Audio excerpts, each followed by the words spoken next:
Welcome to Bite Size Dental Marketing. Today I have Justin Marti. I am so happy to get to finally meet you because Jessica, who speaks so highly of you, and I know that she brought you into the cell of our first client, Dr. Broso and Dr. Majors. Right. She brought you in, and I loved working with you there, and to finally get to talk to you is great. I heard that you used to run a DSO, and that is how you specialize in dentistry. But how did you go from owning and running a DSO to being part of a legal team that buys, scales, and sells practices? It's been a wild ride, a wild journey, and also like you're like meeting a celebrity, I gotta say, because I've heard your name and seen you for so long, and so this is super cool. So thank you for having me on. No, thank you. So yeah, the journey is, as I guess many journeys are, is kind of a was a wild ride, and so my closest tie to dentistry was my mother was a dental hygienist for 30 years, and I never had a cavity. At least that's what she says. And so that's all I knew about the dental world. I was working in Boston after college and kind of got into like a medical sales type of role, working with doctors, started focusing on dentistry and just kind of advising, it was patient financing. So really kind of teaching their staff and their team like how to sell treatment basically. Mhm. And just established a relationship with a dentist, actually a brother sister team, kind of, one dentist, one business, mastermind, I guess. They had a couple of kind of rinky dink type offices, outskirts of Boston.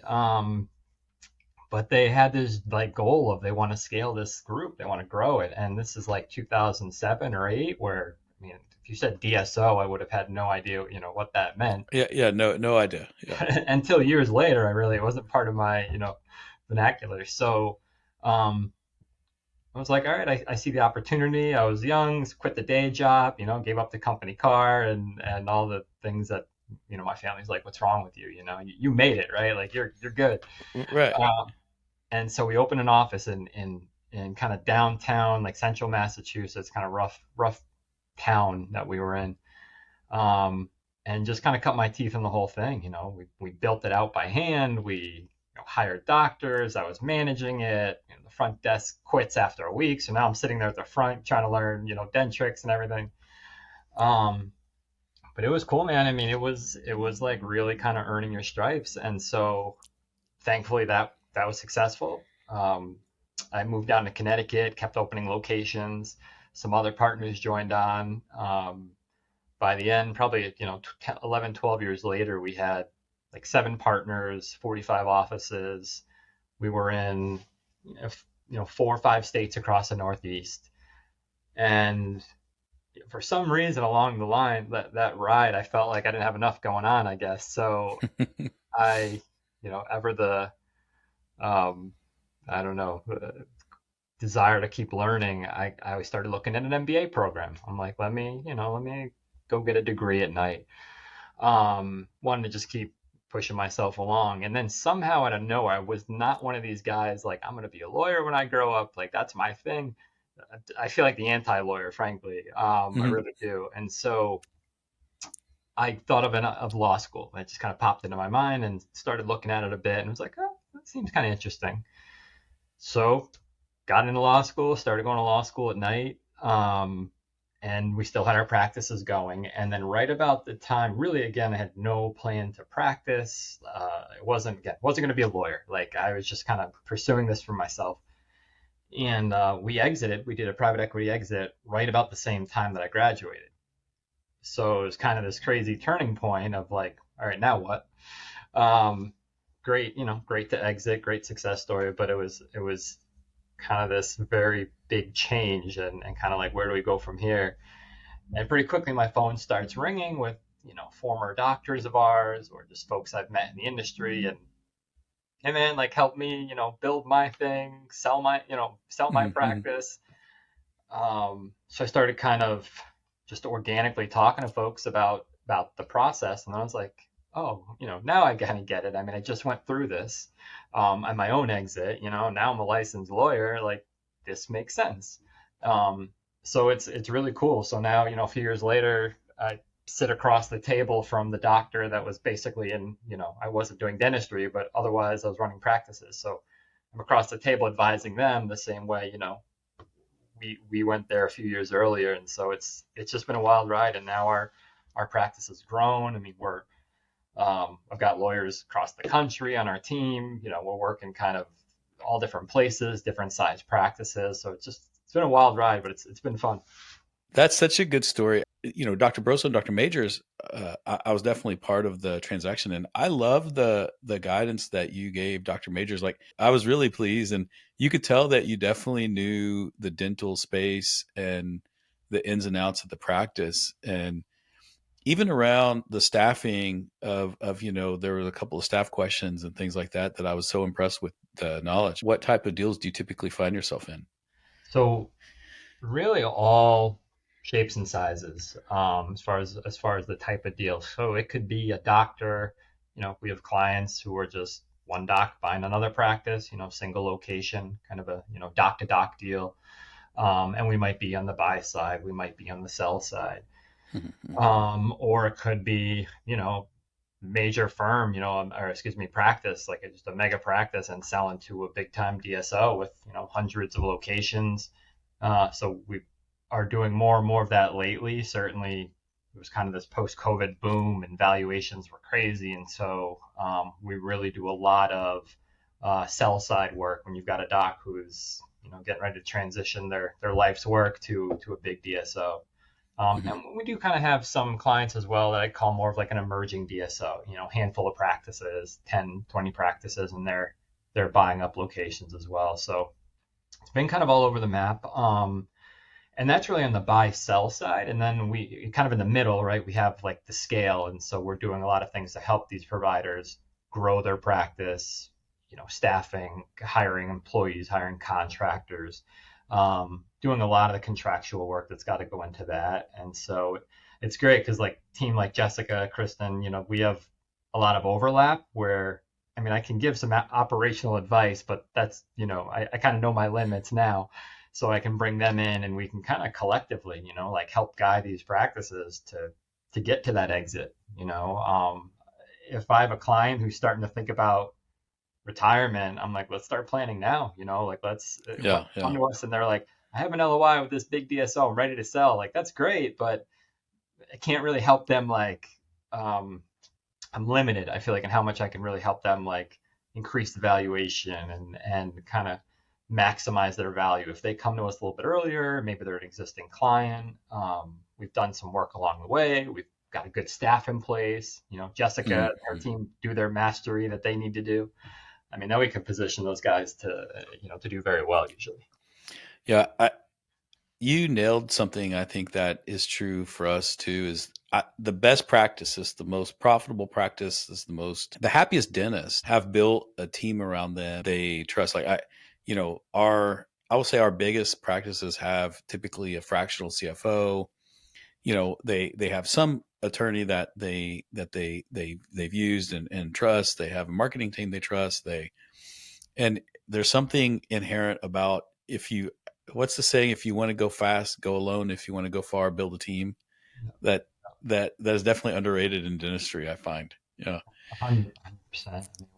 That's one of the first things I tell any client. I'm like, all right, who's your team? Like, let's build your team, or put me in touch with your CPA, please. Who's your financial person, advisor. If they're looking to buy practice, who's the real estate person. Like we really got to build that team, and especially when they're going to exit, we've kind of Hmm. all got to be on the same page and communicating a lot. So I hit on the head. Don't go it alone. Really, really build up your support staff. I mean, that's in anything, right? Like not just dentistry, but I mean anything in life. I feel like you got to have the right support around you. Yeah. Now, if you had, two or three points of advice to give a dentist based on where you are now, and sitting on one side of the table now the other, is that has to be in the top three things you'd say, right? Like build a team you trust and then actually trust them. Uh, Right, right. That yeah, helps. yeah. I do find that there's a team, but then something happens along the way, and they want everyone wants to panic. But if you built a team, you got to trust the team. I can't state that enough on our side, at least. Yeah, yeah, no, absolutely. Uh, what else would you tell a dentist that is contemplating, some big change, adding an associate, or contemplating selling in 5 or 6 years? Like what are the other things you wish they knew getting into it? So I feel like I have to deliver this message delicately, but Mm, got it. We've all got to be, myself included, cognizant of kind of our ego, if that's mm, the word. Because again, they've worked hard to build this thing up 20, 30, however many years, and it's their baby, and there's a lot of pride in the name, right? And even my law firm, like, actually I cringe that I put my name as our name for the law firm, because it's like I hate it. I don't want it to be about me. It should be about the team we just talked about.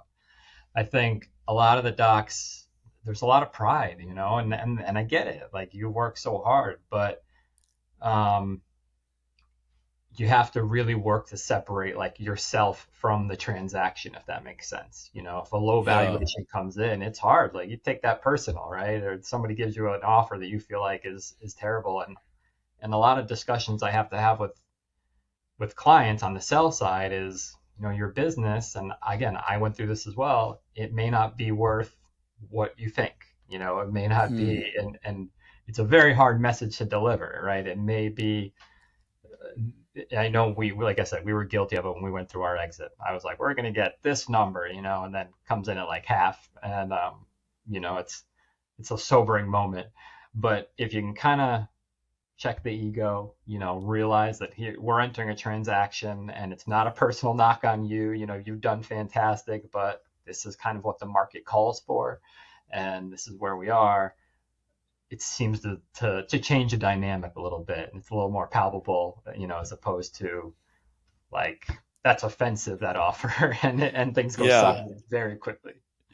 We have our own version of ego on our side, Justin. We have the every startup we take is going to be a $1.5 million practice in 13 months.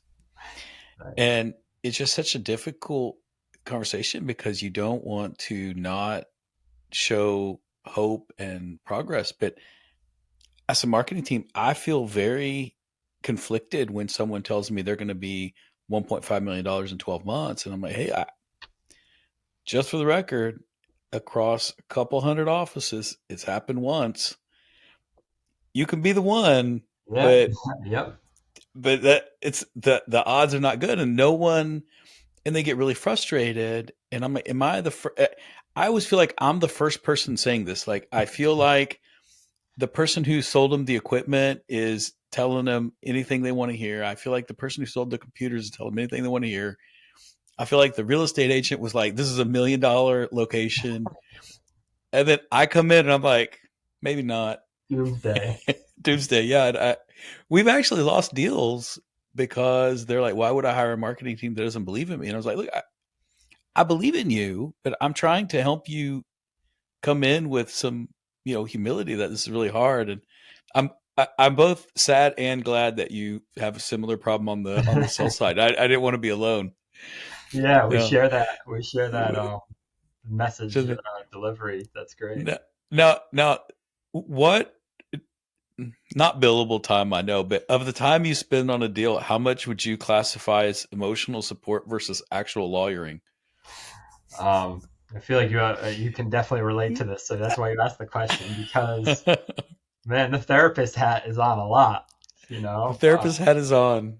Yeah. I mean, I was on calls last night, so I don't even know what time it was. It was late, and it was just kind of talking, husband wife selling, and kind of talking them off the ledge a little bit. And again, I get it because I've been there. Like, Hmm, hmm. I've been in that. We've all been there in some capacity, but I get, like, hearing your thing's not worth this, or, we're knocking you for that. It's hard. So there's a lot of just, um, working on the individual and getting to Hmm, understand, hmm. again, like, you Get us gotta, up. you're not the transaction. How much does valuation really change? Like, how common are like just a crazy low ball offer? I would say in it happens, for sure. I would say in the DSO world, it's pretty rare. Hmm. Hmm. These DSOs, again, hundreds of practices, thousands maybe, like they are a well-oiled machine. They run the numbers, they know how to come up with the EBITDA figure and the multiple of that, and they're coming in pretty consistent. So it's rare that I see like something just again like almost insulting out of left field. The doctor to doctor transactions can be a little more like the Wild West, because you've kind of got one individual or maybe the doc buying and their CPA, kind of working through these numbers. So you can see a low ball here and there, but I think this consensus is across the industry that it's competitive now. So you've got to be, you got to bring your A game if you want to buy a practice. It doesn't mean you should overpay, but you've just got to be cognizant that like there's probably some other folks looking at this same practice. Hmm. So, Hmm. Hmm. you want to have a compelling offer. Yeah. Now, I may have accidentally jumped ahead here. Is that the third, or is it something around valuation? It may be. I think it's something around valuation is the valuation, right? Like, Sure. um, we absolutely negotiate it up if we can, down if we have to, if depending on the side we're on. We try to be reasonable though, and not get too crazy in either direction. But there's kind of a baseline, that these practices that the folks smarter than me have figured out this is what they sell for and trade for. So again, just it's not a personal knock on the doctor. It's just kind of this is what the business does, and this is how we value it. And that's where you're at. Yeah, I find valuation to be. I know it sounds simple. Just look at EBITDA, but how much the doctor pays themselves, how much you know do they have family members employed, what the benefits they take away, what comes out of the practice that goes to them, personally, like internet bills and cable bills and cars and different kinds of things. But like, how do you, what is your process for getting the valuation, and then what do you do when you find the doctors in conflict with the valuation that's been provided? So obtaining a valuation could depend on do we have a broker involved, because they'll do their diligence and kind of find, I think, a market rate. Hmm. Hmm. Um, Very rarely, we're not brokers, so very rarely have I done deals where I had to create the valuation. If I do have a scenario like that, I really in every scenario I rely heavily on the financial team that we talked about, their Yeah. CPA, the advisors, and like let's vet numbers. If you're the buyer, if you're the seller, let's make sure these are real. Um, and so landing at the valuation is it's a collaborative effort, but I definitely put a lot of focus on their financial team. Um, the second part of your question, kind of regarding doctors, I guess, who are not thrilled with their valuation. Um, like you said, man, there's so much that goes into that they've packed personal stuff in, right? Everyone wants to drive down their taxable income, but at the end of it, you can hurt yourself the same way. That Hey, look, the more you drive down your taxable income, the worse your valuation, the worse your EBITDA is, right? I mean, Yeah, yeah, and it's you try good to for back. you, but bad for you. Yeah, I mean, you try to back that out, right? Or their add backs, we call it, right? But Hmm. Hmm. it's still sometimes there's so much stuff buried in there you're not going to uncover it all. So valuation may it's tough, again, tough discussion to say, doc, I mean, you kind of ran the practice this way for so many years and now that's how we've landed at this valuation. Gosh, Justin, that was amazing, and I'm so grateful for your time today. And I cannot tell you how amazed I am that you started a DSO. We're starting a family and going to night school and started your own law firm within that. I mean, I think it speaks to just an incredible, journey, and it's just such a unique story that I love it. But thanks so much, and that was your bite of dental marketing. Thanks so much. Yeah. Thanks for having me.